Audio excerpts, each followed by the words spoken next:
looking into is the correlation between sex trafficking and how technology plays into that quite a bit, specifically the internet and different social media apps. What are your thoughts on that? It's absolutely true. I mean, these guys communicate through those means. They trade into child rape videos through those means. And so it opens up that world. It allows people to get into the market of the sex industry easier. And so we have to combat it through technology as well. And that's what we're doing. We're working right now with some of the biggest companies to create some of the best software that's out there. Stuff that we've already dreamed up that we're actually in the process of building, that's going to allow us to track traffickers and track child pornographers in ways that it hasn't been done before. So part of our operation is very much to tap into the high-tech industry and make these guys out this way, and find these kids this way. Okay, great. Now I know that trafficking is a little bit different than abduction, but there are, like, obviously correlations because someone, in order to be trafficked, you have to be abducted in a way. But a lot of people think that, like, this isn't real, that this isn't, I mean, that it's something you hear about on, it's background noise on the TV. How can you, what do you say to those people that just don't think it's real?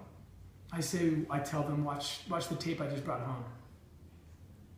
That's why we bring video. That's why we bring, because I understand that. I want to get upset at people like that, but I can't because I was one of them. I feel like I was almost forced into it. One of my favorite stories is Harriet Beecher Stowe. She was one of them who grew up, slavery's down there somewhere, I don't know, I don't want to talk about it, I don't want to think about it. Until one day she crossed the river from Ohio into the slave state and saw it unintentionally. And she came back and she was just like shaking. And she said, I'm going to do something. I don't know what, I'll do something. And she decided, I'm going to write something. So she wrote Uncle Tom's Cabin. And people bought it. For some reason, that book took off. Millions of copies, and people said, is this real? Is this really happening?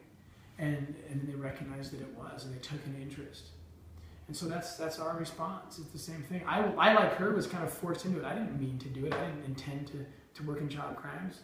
I trained to work totally separate crimes in the government. In fact, I was upset when they pulled me out and put me here. And I had to cross that river. And it was hard. It's dark. It hurts. It hurts every day.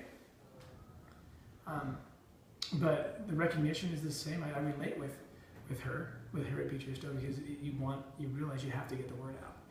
If people see this, they'll be converted. And when they're converted, we'll stop it. So the more that we can get this message out, that's right. the better. Again,